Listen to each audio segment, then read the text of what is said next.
Yo soy José Abraham Favela Barragán, tengo 35 años, soy originario de Michoacán, pero viví y me crié en Guadalajara, Jalisco, y actualmente estoy radicando aquí en la Ciudad de México. Muy bien, pues muchísimas gracias por venir aquí a Ayuda a contar un poquito de tu historia. Muy mil gracias. Oye, a ver, cuéntame cuándo fue tu diagnóstico, qué edad tenías y en general cómo te diste cuenta de que tenías esta enfermedad, y cómo fue tu atención médica, toda esta parte del diagnóstico. Cuéntame un poquito brevemente, Ok, brevemente. pero lo importante, pues sí, cuéntalo. Bueno, yo tenía 24 años, prácticamente yo no tenía ningún síntoma. Para aquel entonces yo estaba terminando de estudiar medicina, estaba en el Ok. año de internado.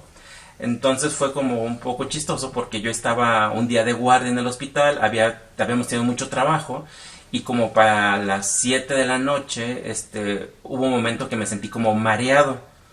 Yo lo asumí, lo relacioné inmediatamente de que, pues que mucho trabajo, no he comido, pero le comenté a unos compañeros de mi guardia y entre payasada, me dijeron, ay, tómate una biometría hemática para ver si no tienes anemia. La verdad es que me dejé más influenciar por ellos, me la tomé y sorpresa, salió que sí tenía anemia. Digo, para la edad que tenía, pues sí, y aparentemente sano, pues no tendría por qué haber tenido anemia. Eso me llamó ya mucho la atención y pues empecé a buscar cuál fue la causa de la anemia. Inicialmente yo asumí, dije, bueno, el estrés del internado, ya preparando los trabajos finales para titularme de medicina y todo eso, entonces yo asumí que era estrés, dije a lo Ujú. mejor tengo una úlcera en el estómago y fui con un gastro que me revisara pensando que era una úlcera. Él empezó a abordar mi caso y pues resultaba que no tenía una úlcera en el estómago. Me hizo un examen de sangre fresca en las heces, salió positivo y bueno, ahí fue cuando me recomendó que tenía que hacerme un estudio de colonoscopia para revisar el colon. Me lo realicé y ahí fue donde encontraron el tumor. Ok, ¿y no habías tenido malestares No, hasta ese momento no había tenido como en absolutamente general ninguna, nada? nada, o sea, no tuve cambios en el patrón de la evacuación, nunca había presentado un sangrado franco, ni dolor, ni había bajado de peso, más que esa ocasión que me mareé, yo lo asumí, me tomaron la biometría y bueno, Ok. entonces la verdad es que sí fue una sorpresa el diagnóstico. Sí, me imagino. ¿Y a qué edad? Dice, 24 a años. los 24. Y bueno, ¿y qué tratamiento tuviste? ¿En dónde te atendiste? ¿Tenías seguro social? ¿Tenías ISSSTE? ¿Qué Ok, tenías? A ver, cuéntame. en aquel entonces no tenía seguro social, no tenía ISSSTE. Fui al Instituto Jalisciense de Cancerología, que pertenece a parte del Hospital Civil Viejo. Ahí fue donde inicié y recibí toda mi atención. Mi primer pensamiento cuando me dijo la gastroenteróloga que tenía un cáncer en el colon fue, no me quiero morir y pues tengo que hacer todo lo que esté en mí para salir adelante. Entonces, inmediatamente que me da el diagnóstico, le pregunté qué era lo que seguía y ella me dijo, bueno, tienes que ir con un cirujano, oncólogo, con los oncólogos para que ellos empiecen a abordar tu caso y te empiecen a plantear opciones de tratamiento. Inmediatamente lo hice y pues bueno, afortunadamente ellos propusieron que la primera opción era la cirugía y inmediatamente dije que sí, o sea, nunca dudé, nunca titubeé. Puedo decir que entré a la cirugía sin miedo. Siempre, hasta el momento de entrar a la ciudad, siempre mi pensamiento fue que quería salir adelante. O sea, que una parte de mí sabía ese no era mi fin, ese no era mi momento, que era algo que iba a superar. En sí, miedo nunca tuve. Cuando yo estuve con la quimioterapia y que empecé con los efectos secundarios, una parte de mí sí empezó mm, a tratar de ya no seguirla porque, bueno, a lo mejor en ese momento sí me pegó que, pues, sí fue como me notó yo la pérdida de peso, el cansancio fue muy marcado, las náuseas y el vómito. Entonces, ahí fue cuando a lo mejor pude haber sentido un poco más de intranquilidad y sentí que sí movió un poco más mi mundo y fue cuando hizo que empezara a tomar perspectiva del nuevo estilo de vida que iba a tener después de todo esto. Ok. ¿Dejaste de estudiar? ¿Pusiste en pausa? ¿Qué hiciste? La verdad es que no dejé de estudiar. La gente que tenía que estaba en la escuela me apoyó afortunadamente. La verdad es que yo sí pensé, dije, bueno, si es necesario tengo que poner en pausa esto para poderme atender, lo iba a hacer. Pero yo les comenté mi situación, lo que había pasado, y me dijeron, no pasa nada, atiéndete y conforme vayas avanzando nos vas manteniendo informados y tú te vas incorporando a las actividades acorde a tu medida. Así lo hice, entonces la verdad es que no perdí nada. La cirugía y el tratamiento de la quimio ya no fue durante el año del internado, fue en el año del servicio social. Entonces hice un servicio social como en pausas, por así decirlo. Siempre conté con el apoyo del jefe de enseñanza del hospital donde me tocó hacer el servicio y terminé en tiempo y en forma la licenciatura. Cuando termino la quimio y los oncólogos me dan la noticia de que paso allá a vigilancia y que me fueron explicando cómo iba a ser este proceso y los tiempos para llevar el proceso de vigilancia, la verdad es que yo decidí, o una parte de mí dijo que el resto de mi vida, o sea, si había logrado superar eso, era porque tenía que seguir aquí. Y que uno de mis objetivos de vida iba a ser algo que ayudara al resto de pacientes oncológicos. Yo tenía muy claro, digo, yo ya había terminado de estudiar medicina, yo tenía muy claro que la oncología médica no me llamaba la atención, al igual que la cirugía oncológica. Yo decidí estudiar anestesiología, fue la especialidad que me llamó mucho la atención. Y cuando yo estoy estudiando anestesiología, me entero que existe el posgrado de anestesia oncológica. Y ahí fue cuando dije, perfecto, o sea, Se juntan las dos se cosas. acomodó todo, o sea, hice una especialidad que me gusta, que tiene un área que se dedica al paciente oncológico, que era algo que yo tenía la inquietud de poder realizar.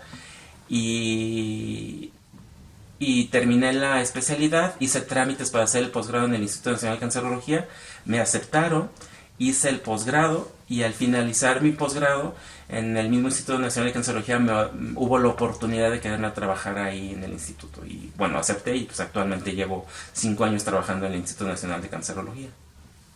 Y ahora que estás como del lado de los médicos, del INCAN, que es el hospital pues más importante de cáncer a nivel nacional y aquí en la ciudad, pues si no tienes un seguro social, si no tienes ISSSTE, si no tienes seguro de gastos médicos, pues la mayoría de las personas corren al INCAN.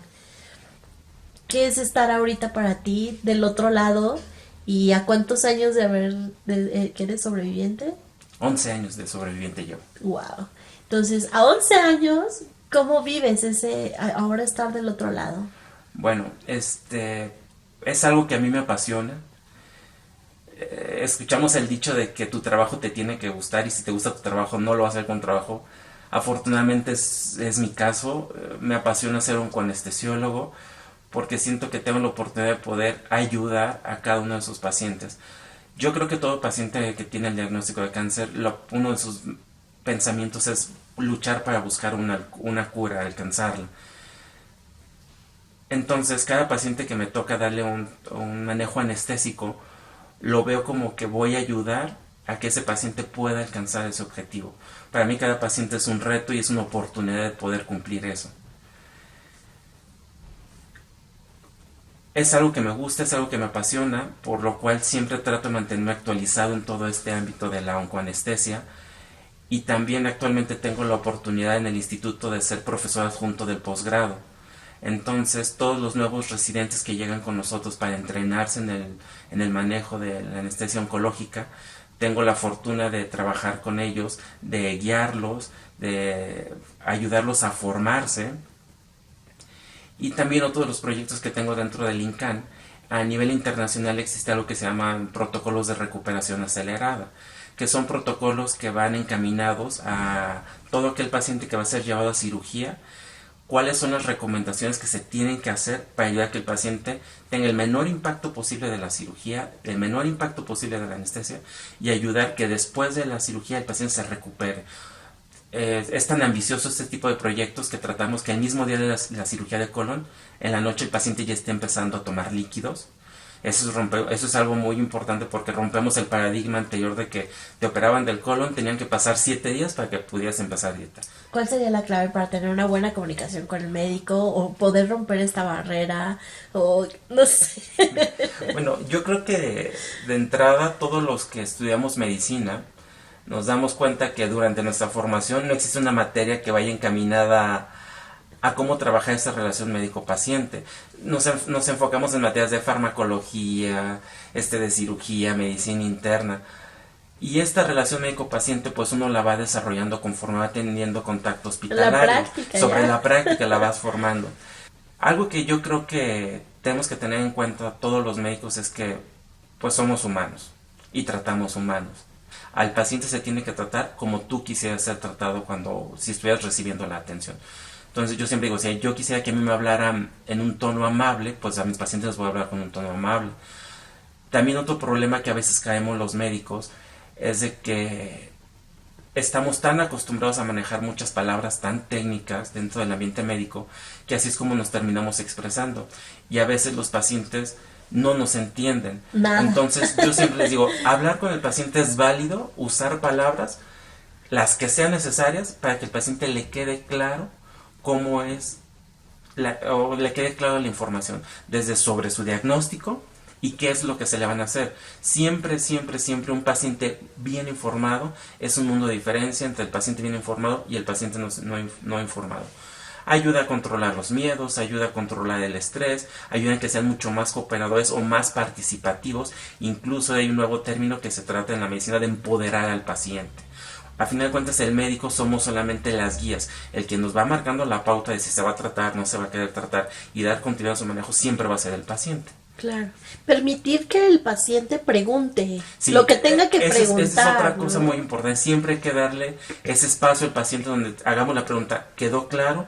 Y si el paciente dice que no quedó claro, pues volver a explicar. Número uno, a veces nos cuesta trabajo como médicos porque sí es cierto, a veces nos sentimos muy elevados, entonces a veces no nos gusta esa parte de que no nos entendieran o el aceptar que nosotros estamos haciendo algo mal.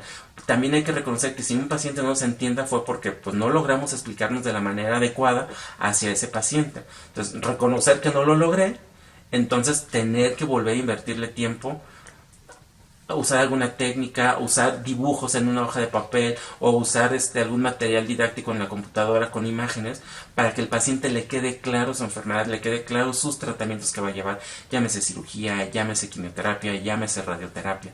Y al final siempre, siempre después de cada explicación vuelve a decir, ¿quedó claro? Sí. Bueno, si quedó claro, a ver, con sus palabras explíqueme. Y si yo veo que el paciente es capaz de explicarme con sus palabras de lo que vamos a hacer, bueno, ya podemos asegurar que el paciente entendió. Entonces, si el paciente no es capaz de explicarse o el paciente nos dice no entendí, bueno, las veces que sea necesario. Que muchas veces es complicado, pues con los tiempos, porque ya sabes que hay otros 5, 6 o más pacientes en la puerta esperando también ser atendidos y más, por ejemplo, un seguro social, un ISSSTE, que los tiempos ¿cuántos tiempo te dan? Minutos, son minutos por paciente y si no se te junta y se te va a ir toda la mañana, toda la tarde ahí, ¿no? Entonces es complicado para ustedes también. Sí, digo, definitivamente es complicado. No estamos actualmente en su sistema de salud está pasando por una crisis. El volumen de pacientes sobrepasa a los profesionistas para brindar la atención. A veces no se cuenta con los tiempos necesarios para darles tiempo de calidad a los pacientes. Pero tenemos que reconocer que actualmente, y no digo que esté bien, pero actualmente esa es nuestra realidad. Entonces yo creo que es importante que reconozcamos cuál es nuestra realidad y trabajar con ella. Si yo sé que tengo tiempos muy apretados, pues bueno, tratar de implementar un sistema que me permita que mi consulta sea más ágil, que sea lo más dirigida posible y que también tenga esa parte de poder explicarle al paciente y poder aclarar sus dudas. Claro. ¿Qué es lo que es una atención de calidad y calidez? Sí. También, ¿no? Tener que aceptar esta enfermedad, tener que llevar los tiempos de esta enfermedad y tener que afrontar los tratamientos me hizo poner en perspectiva y aceptar que la vida es vida. O sea, la vida no es buena ni es mala. Y pues todo va a depender de uno cómo quiera afrontarla o cómo pueda llevarla. Digo, esta experiencia pudo haber sido tan negativa para mí como yo lo hubiera permitido, o pudo dejarme una enseñanza como creo que es lo que pasó. Yo siempre he creído que toda experiencia buena o mala en la vida te va a dejar una enseñanza. Si es una experiencia buena, excelente, fue una experiencia buena y te dejó una enseñanza. Pero si es una experiencia negativa o una experiencia mala, creo que uno tiene que poner pausa, ver qué es lo que está pasando, saber o crear un plan para sobrellevar esa situación, pero al final lo más importante es haber aprendido algo de esa experiencia.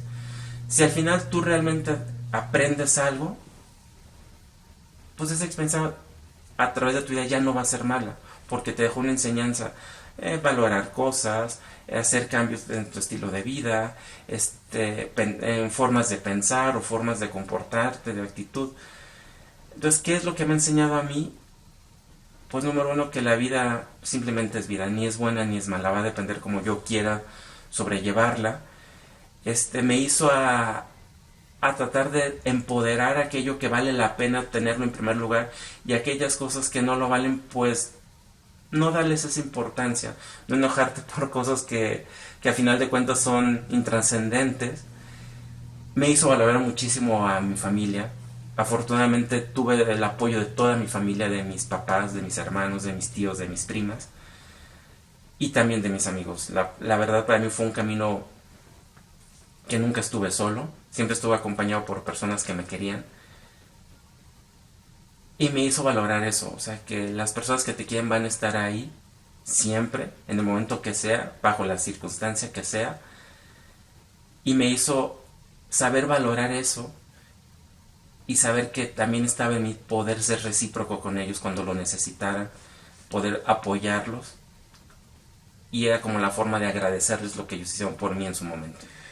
¿Le agradeces algo al cáncer? O yo siempre les hago esta pregunta. Si tuvieras al cáncer enfrente, ¿qué le dirías ahorita? Híjole, definitivamente no le daría las gracias así Abiertamente. abiertamente. Le diría, lo saludaría, le decía, oh, hola, pues bueno, aquí estamos de frente. No te doy las gracias, digo, porque la realidad es que pues prefería no haber pasado por esa experiencia. Pero bueno, lo que decía hace un momento, la vida es vida, entonces me tocó a mí pasar esa experiencia, y pues me ayudó a darle perspectiva a mi vida, ayudó a fijar nuevas metas. Entonces actualmente, gracias a esa experiencia, pues profesionalmente actualmente soy un anestesiólogo, que es algo que disfruto mucho, no me imagino haciendo otra cosa definitivamente. Si no te hubieras dado cáncer, ¿crees que estuvieras ahí o estarías en otra especialidad?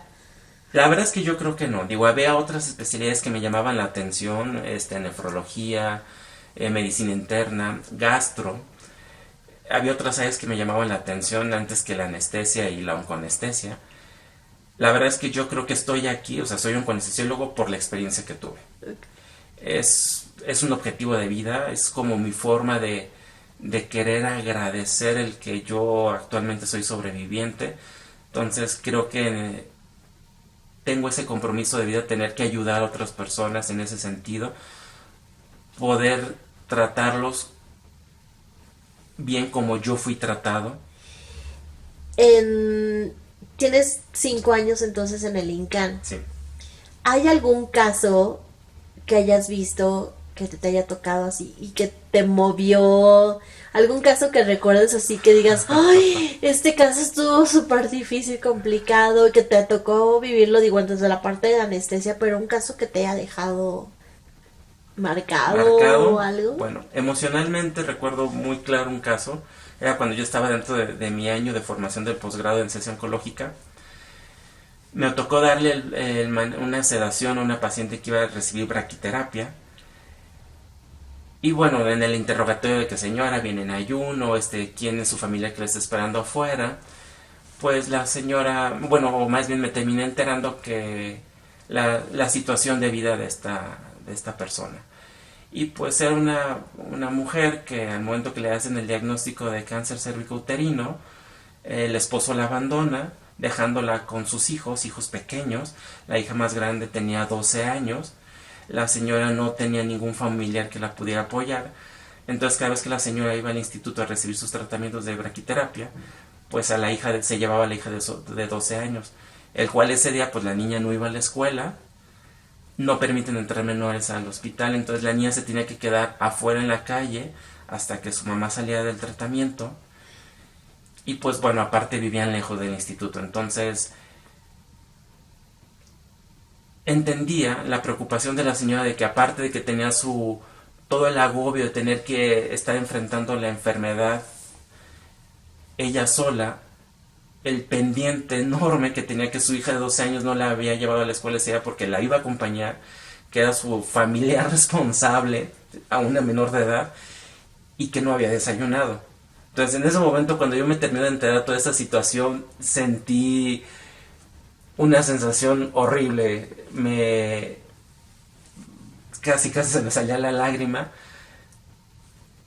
Le di el procedimiento de laceración a la señora para que pudiera recibir su braquiterapia. En lo que ella estaba recuperándose, pues bueno, fui, localicé a la hija, le llevé algo de desayunar para que desayunara y bueno, le informé que su mamá ya estaba, que ya había tenido su procedimiento, que ya estaba pronto a salir y que estuviera tranquilita y que no se desesperara. Ese caso me dejó muy marcado porque lo comparo conmigo a lo mejor malamente porque yo hace un momento comentaba que yo afortunadamente conté con el apoyo de familia y amigos y hay otras personas que no es su realidad, no tienen el apoyo de absolutamente de nadie y aparte de que no tienen el apoyo de nadie, la vida sigue, o sea, el saberte que tienes una enfermedad oncológica y que vas a recibir una cirugía de quimioterapia, tienes que trabajar porque hay que pagarlo, tienes que mantener a tus hijos si es que dependen de ti, tienes que cuidarlos.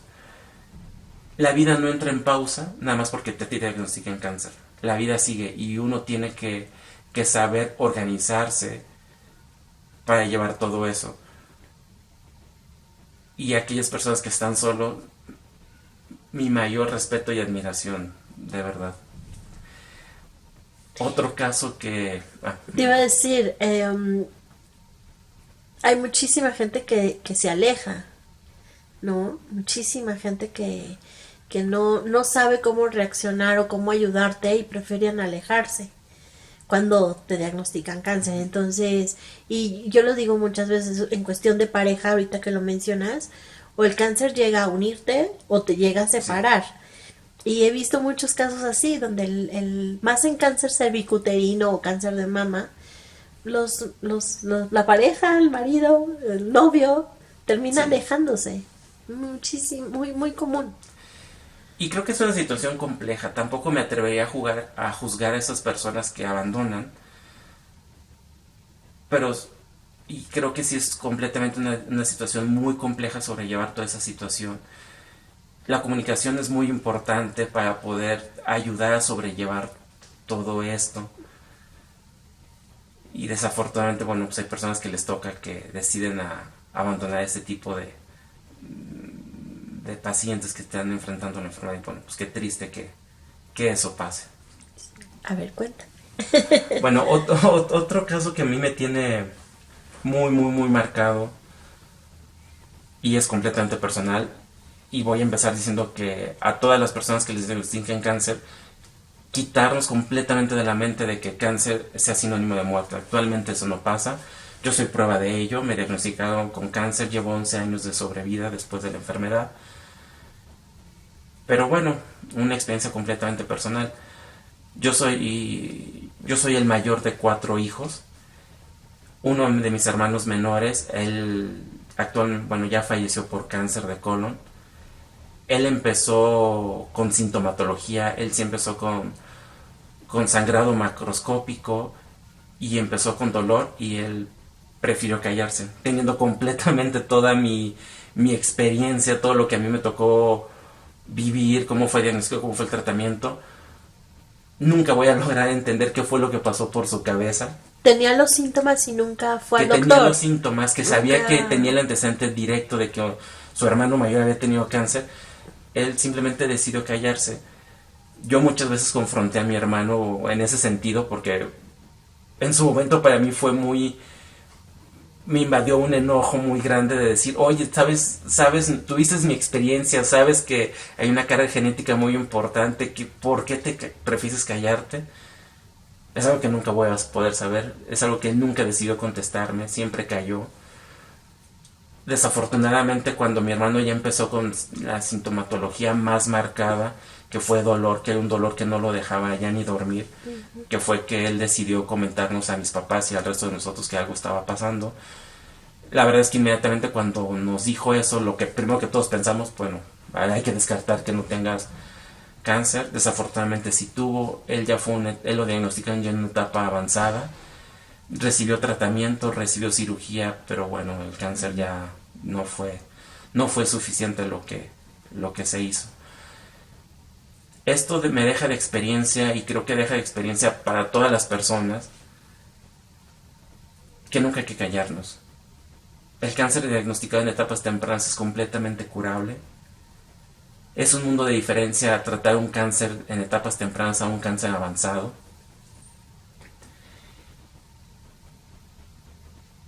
Y creo que eso es lo más importante de este ejemplo que estoy contando. No callarnos, prestarle atención a nuestro cuerpo, porque tarde o temprano, ciertamente se conoce que el cáncer es una enfermedad silenciosa, pero va a llegar un momento que nos va a decir que algo ya no está bien. El que cuando haces del baño salga sangre, eso absolutamente no es normal. Que tengamos pérdidas de peso tan abruptas sin relación con ejercicio, con dietas, tampoco es normal. Que tengamos un dolor muy persistente en una zona, o que este dolor, conforme apareció, cada vez vaya siendo mucho más marcado o más continuo, tampoco es normal. Todo crecimiento de un área de nuestro cuerpo tampoco va a ser normal. Entonces son datos muy importantes que tenemos que prestarle atención, inmediatamente buscar ayuda. No estoy diciendo que inmediatamente tenemos que acudir a un oncólogo, pero sí buscar ayuda médica, y ya el médico de primer contacto nos irá guiando cuál es el camino que tengamos que tener o tengamos que seguir. Oye, pero ¿qué pasa con por ejemplo, cáncer de colon, cáncer de estómago? Que muchas veces la gente acude al doctor y le dice, ay no, es gastritis, es tu estrés, bájale al trabajo, es colitis, es ¿no? ¿Qué comiste? Te diagnostican todo menos cáncer. Y ya cuando te diagnostican cáncer ya está avanzado. Híjole, es súper complicado en este tipo de cáncer poderlo detectar a tiempo, ¿no? Son ¿Cuál síntomas es la completamente recomendación? inespecíficos. Algo que se busca hacer en el instituto es que cada año se hace un curso donde se busca que todos esos médicos de primer contacto, médicos familiares, médicos generales, donde actualmente se estén capacitando de cuáles son los signos o síntomas que tienen que llamarles la atención para pensar que un paciente pudiera estar empezando con un diagnóstico oncológico. Obviamente de primera instancia nunca se recomienda pensar en un diagnóstico oncológico, pero bueno, si tú un paciente te viene con sintomatología de gastritis, inicias tratamiento y ves que no hay respuesta al tratamiento, pues bueno, inmediatamente tienes que buscar cuál es la otra causa que está teniendo este paciente. De entrada, por ejemplo, en un paciente que tiene cáncer gástrico, que se acompaña de esa sintomatología con alteraciones de la alimentación y con pérdida de peso, pues bueno, una gastritis nunca, muy difícilmente va a venir acompañada con una pérdida de peso tan abrupta como va a ser el cáncer gástrico. En el caso de pacientes de colon, bueno, si empezaron con alteraciones intestinales de estreñimiento, alteración o modificación de las heces fecales, pero si aparte estas se acompañan con salida de sangre, eso nunca va a ser algo normal, o es un dato que tengamos que pasar a ligera. Es un dato que amerita inmediatamente tomar diferentes estrategias para hacer un diagnóstico mucho más oportuno. Entonces aquí la primera recomendación siempre va a ser, pues bueno, que todos los profesionales de salud de primer contacto siempre busquen estarse actualizando, siempre busquen cuáles va a ser si un paciente no responde a los tratamientos habituales, pues bueno, ir buscando otras alternativas de diagnóstico. Y a final de cuentas, integrar toda la sintomatología del paciente. ¿Cómo ves el trabajo de Guayla? Creo que es un trabajo muy importante, es un espacio es un espacio muy importante para que los pacientes puedan expresarse, y un espacio para poder buscar información. Una peculiaridad que tiene el ser humano es que siempre que tengo algún mal en mi vida, me encanta estar buscando información, le pregunto a los vecinos, les pregunto a familiares, o actualmente me busco a internet Doctor Google. me busco a buscar información. Y desafortunadamente, pues bueno, si tu familiar no es médico, lo más probable es que esté desinformado. Y en la actualidad, pues todas las redes sociales, todos los medios de información digitales, pues va a haber información buena y va a haber información completamente falsa, información errónea. Entonces creo que este grupo, lo que me gusta es que ayuda a poder dirigir y canalizar todo este tipo de dudas, que sea un grupo profesional, por así decirlo. O sea, que no se permita divulgación de información que no es verdadera, información falsa, información que muchas veces perjudica o enlentece los tratamientos de los pacientes. Y por otro lado, el poder tener contacto con gente que está pasando tu misma enfermedad ayuda a aclarar dudas. Muchos de los pacientes, algo que a mí me llama mucho la atención y me gusta leer, aquellos pacientes que van empezando y que de pronto tienen, oigan, recibí mi primera quimioterapia, es normal que me duele la cabeza, es normal que se me esté cayendo el pelo, es normal que se me seque la boca, y de pronto ver cómo otra gente es capaz de poder contestar, eso ayuda mucho, ayuda a tranquilizar muchas veces a los pacientes, ayuda a poderte preparar. Y bueno, digo, está el dicho de que uno no experimenta en cabeza ajena, pero creo que es una oportunidad muy rica de poder valorar la experiencia de otras personas, de otros pacientes, gente real que pasó por la misma situación, para que tú puedas valorar y puedas prepararte mejor a seguir enfrentando esta enfermedad. Yo creo que son los dos puntos más fuertes del grupo, que permiten que fluya la información verdadera, erradican la información falsa, ayudan a aclarar dudas de los pacientes y que tengan contacto directo con gente que tiene la misma enfermedad. Ahorita que decías de la información verdadera y que te lo voy a decir es como súper complicado el estar tratando de eliminar todos esos mitos y estigmas y que luego la gente, ¿no? Ahorita que lo tengo como en el grupo de que no se puede publicar ciertas cosas,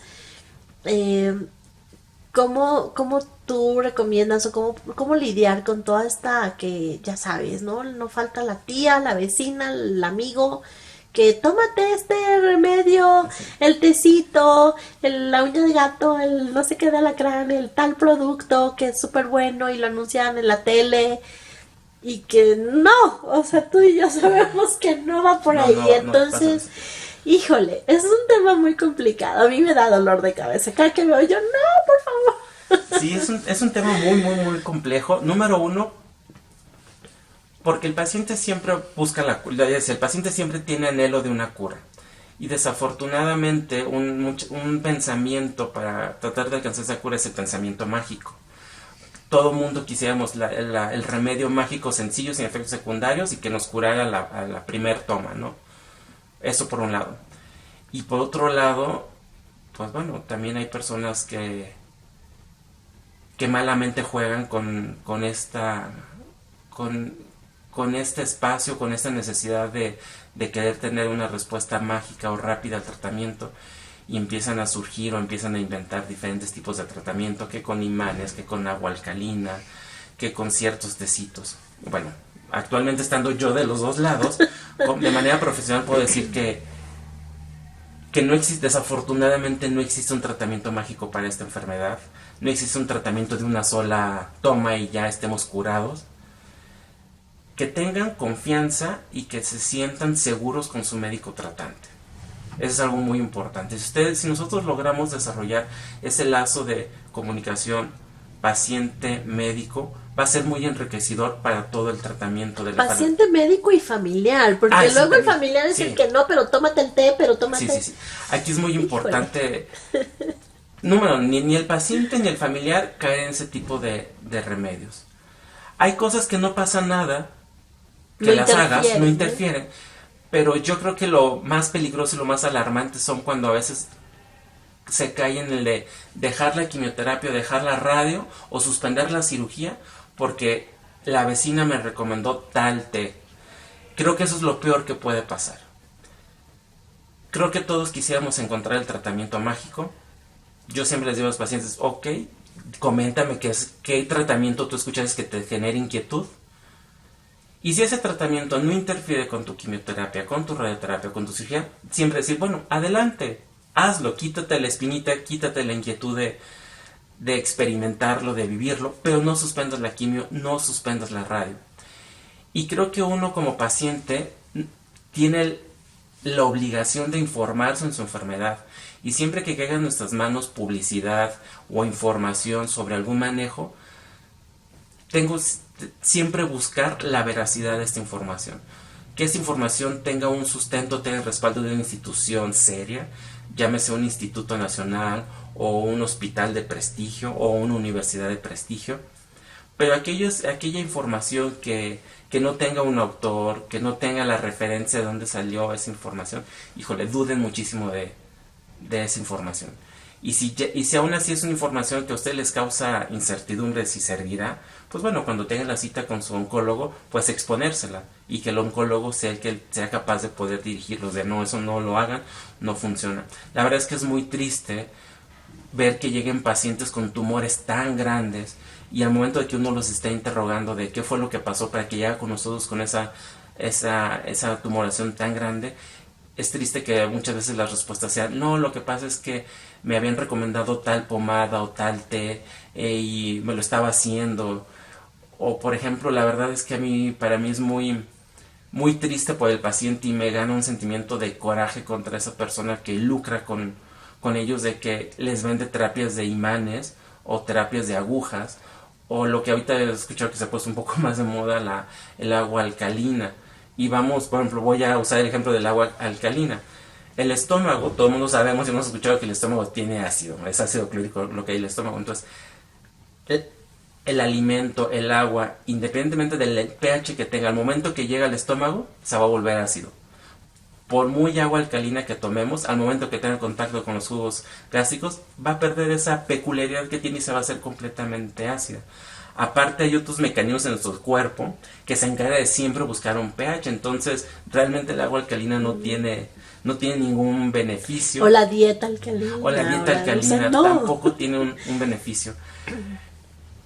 En cuestión de dietas, lo ideal siempre será buscar un profesional que se dedique a esa área. Actualmente existen nutriólogos especialistas en cáncer que llevan una preparación complementaria para saber qué alimentos pueden ayudarte a reforzar tu sistema inmunológico, a darte un mayor aporte de energía, y qué alimentos son los que a lo mejor no te van a beneficiar tanto. Entonces, si tienen inquietud sobre la dieta, pues bueno, siempre acercarse al profesional de la alimentación, que va a ser un nutriólogo, y si pueden conseguir a alguien que tenga una formación sobre nutrición y oncología, pues bueno, sería mucho mejor. ¿Te llegaron a decir que por rencoroso y por no perdonar y por enojón te dio cáncer? Sí, ya decía hace un momento, yo antes de esto tenía una persona un poquito más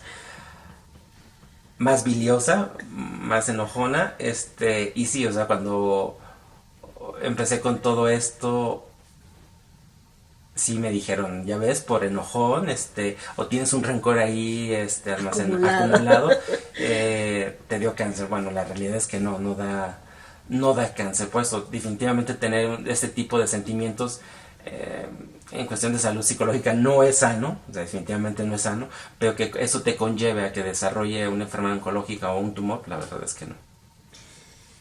Médicamente, ¿qué es el cáncer o por qué se desarrolla? Ok, médicamente... Si no es rencor, si no es médicamente, odio, entonces ¿por el qué? cáncer, ¿qué es? Bueno, todo nuestro cuerpo está conformado de células. Las células cada determinado tiempo se están reproduciendo porque pues envejecen, se mueren y una nueva célula tiene que suplir ese espacio. Bueno, esto es tan organizado, tan estructurado y tan controlado en nuestro cuerpo que está hecho de manera muy perfecta. Pero ¿qué es lo que pasa? Cuando una célula se empieza a reproducir de una manera más rápida o una manera anormal, es cuando empieza a haber este tipo de crecimiento de tumores o de patologías oncológicas. Entonces, a fin de cuentas, eso es el cáncer, un crecimiento anormal y acelerado de las células, de alguna parte de nuestro cuerpo.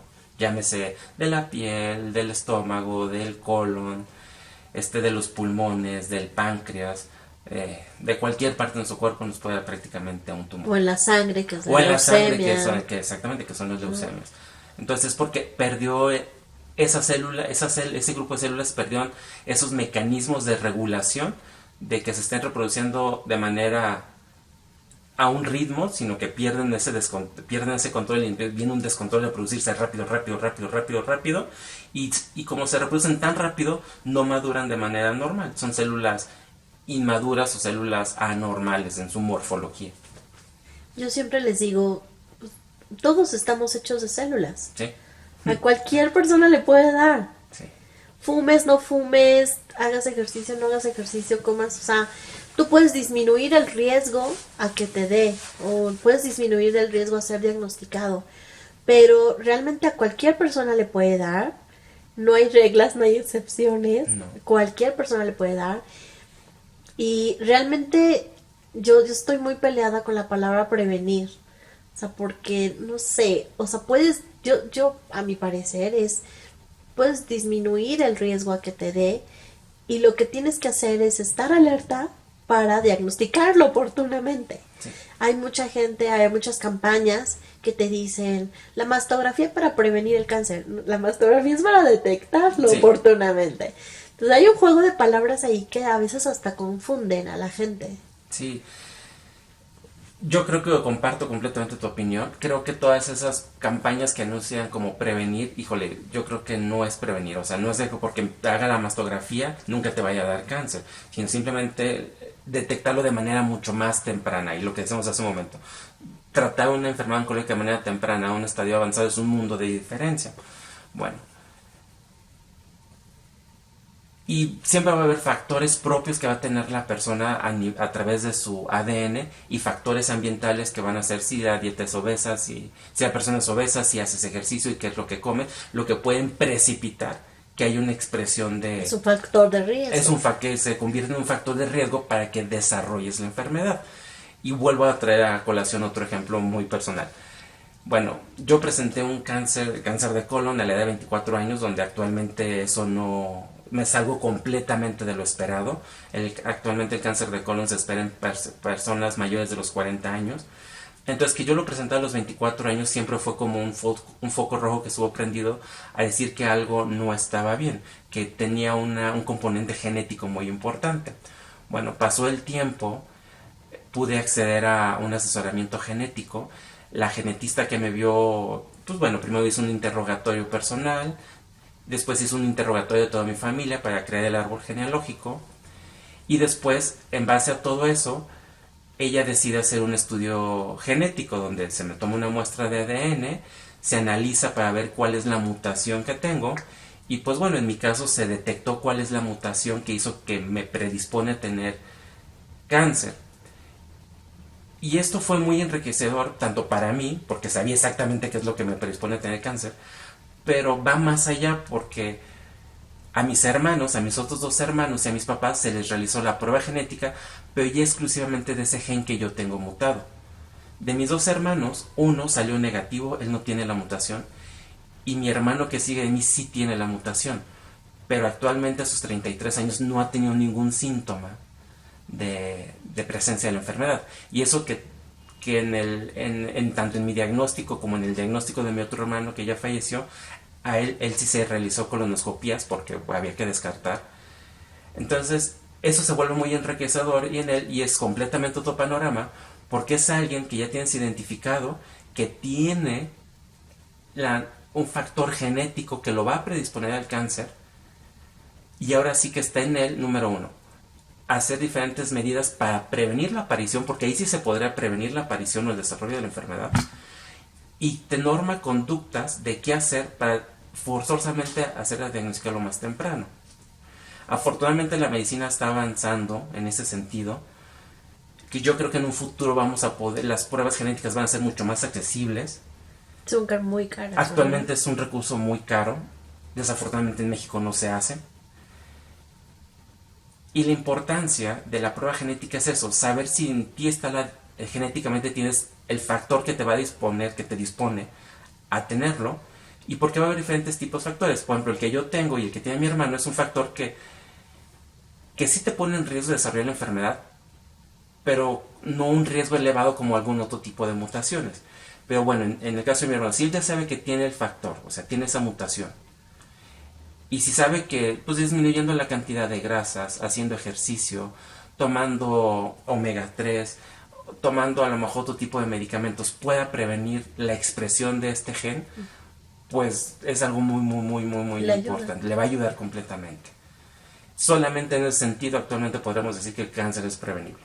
Pero todas aquellas pruebas de escrutinio, llámese el Papa Nicolau, la mamografía, el antígeno prostático específico, son pruebas para ayudar a detectar de manera oportuna la enfermedad oncológica, no para prevenirla. Claro. Y no, también, no porque no fumes, por ejemplo, No, no te hace inmune a un cáncer de no, pulmón. no. De No, hecho, o sea, hay personas que nunca en su vida fumaron y desarrollaron cáncer de pulmón. Va muy ligado con lo que te decía, porque genéticamente tienes alguna alteración que te va a predisponer. Hay alteraciones que es un riesgo muy elevado que desarrolles. Hay alteraciones genéticas que sí te dan un riesgo intermedio, y si a eso le sumas malos hábitos que puedas tener, pues van a hacer que se presente la enfermedad. hace poco conocía yo a una chava que decía, es que ¿por qué me dio cáncer? Creo que era cáncer de mama, pero decía, es que yo, o sea, deportista, no fumo, no todo, vegetariana, o sea, bueno, toda una maravilla Ajá. en cuestión de estilos de salud y todo, y dice, y me dio cáncer, ¿no? Y según esto, bueno, pues no tenía como antecedentes tampoco en la familia, ¿no? Entonces, pues ya no se sabe. Bueno, Complicado. es muy complicado. Y si es que me acordaba de algo que yo siempre les digo, me lo dije a mí mismo, lo practiqué en mí mismo, se lo traté de compartir a mi hermano, y a veces que tengo la oportunidad de hablar con los pacientes se los comparto. Es esa pregunta que siempre nos vamos a hacer del por qué yo, por qué a mí, si yo me he portado bien, si yo como bien, si yo hago ejercicio. Creo que a veces eso puede jugar en nuestra contra. Porque desafortunadamente nadie en este mundo, en esta vida, perdón, nos va a poder dar una respuesta a la pregunta. Entonces, ¿por qué a mí? ¿Quién sabe? Es algo que tengo que aceptar simplemente. Tengo que trabajar en aceptar el diagnóstico. Yo siempre he dicho, un paciente que le diagnostican cáncer, número uno, tiene que enfrentarse en aceptar la enfermedad. Y ahí va a haber dos vertientes. El paciente que se acepta tiene que tomar la siguiente decisión. Ok, tengo cáncer, punto, ya me tocó a mí. Porque fumé o porque no fumé, porque simplemente así Me me tocó ya. tocó, me tocó. Pues viene la siguiente pregunta, ¿qué voy a hacer? ¿Me voy a tratar o no me voy a tratar? Porque obviamente tomar la decisión de querer tratarme no siempre va a ser fácil, porque pues están todos los estigmas que hay alrededor de la quimioterapia, que tiene efectos secundarios, de la radioterapia, de la cirugía, cuando son cirugías mutilantes que te quitan una mano, que te tienen que quitar una extremidad. Entonces creo que vienen decisiones mucho más importantes sobre si me voy a tratar o no me voy a tratar, y muchas veces me voy a desgastar en tratar de responder, que alguien me conteste de por qué a mí. Y también todo aquel paciente que inicia un tratamiento sin aceptación de su enfermedad son los pacientes que van a tener un menor apego a la enfermedad, y son pacientes que van a sufrir mucho, porque cualquier efecto secundario que les pase el tratamiento es sumarlo negativamente. ¿Por qué tengo cáncer? Y aparte de porque tengo cáncer, tengo muchas náuseas, y porque tengo náuseas ya no puedo comer pasteles, ya no puedo hacer eso, no puedo hacer lo otro. Entonces, siempre aceptar la enfermedad. A lo mejor no va a ser muy grato decirlo, pero abrazarla, porque es mía y a mí me tocó. ¿Y por qué? Pues quién sabe, punto, a mí me tocó. Y si acepto la enfermedad, digo, obviamente no me voy a encariñar con el cáncer, pero si acepto el hecho de que yo tengo cáncer y yo quiero tratarme, eso me va a ayudar a motivarme personalmente y a hacer que busque una buena atención, y hacer que dé continuidad a mis tratamientos, y que a final de cuentas pues pueda tratar de lograr que sea exitoso el final. Claro. Sí, sí, o sea, definitivamente eh, um, el tener cáncer implica muchos cambios, muy fuertes, tener días muy feos, pero hay muchos días muy buenos y al final decir, bueno, pues yo digo, es ¿para qué me dio cáncer? ¿No? Siempre deja un para qué, una respuesta de, Sí. pues creo que me tocaba vivir esto, pues para que yo aprendiera a tal cosa. Entonces, creo que también es un momento de pausa en la vida muchas veces y dices, bueno, pues creo que fue para esto, para irme por tal camino, o para aprender tal cosa, o para valorar. No, bueno, todas las cuestiones que nos han compartido en estos videos y en los testimonios escritos y todo, que nos han dicho, bueno, creo que el cáncer me dejó esto, ¿no? O sea, siempre hay algo que puedes aprender de la situación. Contestando un poco ligado a esto y a una pregunta anterior que me decías, algo que me dejó el tener que pasar por todo esto es que me enamoré de las noches. Porque a veces no podía dormir. Cuando estaba con quimioterapia, a veces me costaba mucho trabajo conciliar el sueño en la noche. Y aprendí que en lugar de desesperarme o agobiarme el de que no podía dormirme, el salir al patio de la casa, sentarme en el jardín y voltear a ver el cielo, contemplar las estrellas, contemplar la luna, lo supe apreciar muchísimo. Entonces actualmente todas las noches Te sales. salgo a ver cómo está la noche. ¡Wow! Si está nublada, si está la luna, si se ven las estrellas, si está haciendo viento. Y es algo que actualmente me tranquiliza mucho. Me ayuda a darme paz. Porque supe algo que anteriormente no le prestaba atención. Supe valorarlo, darle un significado. Y me dejó esa costumbre de todos los días al anochecer. En cuanto está anocheciendo salgo y volteo a ver cómo está la noche. O si tengo el tiempo, muchas veces me quedo sentado a ver cómo transcurre el atardecer hasta que llega la noche. Y son cosas, o sea, yo sé que para muchas personas esto no lo entienden o no es importante, pero para mí lo es. Y son pequeños detalles que Sí. tienes a la... Sí. No, que tienes a la mano, nada más de voltear tantito, o ver el sol, o ver el árbol, o ver... Y son cosas que no valoras hasta que te pasan situaciones así como el Situaciones cáncer. que te hacen que tengas que valorar otras cosas sencillas que son poderosas, o sea, hay mucha gente que para ellas tiene mucho significado. Digo, yo usaba de ejemplo de que a mí me gusta mucho la noche y es por eso, porque cuando no podía dormir, traté que en lugar de desesperarme porque no conciliaba el sueño, me dedicaba a escuchar el silencio de la noche, los ruidos, contemplar el cielo, el sol, la luna y las estrellas. Pero por ejemplo, me ha tocado personas que dicen, es que a mí cada amanecer me emociona muchísimo. Y son cosas que muchas veces las creemos intrascendentes o no valoramos hasta que estás de este lado, que empiezas a buscarle sentido o darle valor a ese tipo de situaciones. Claro.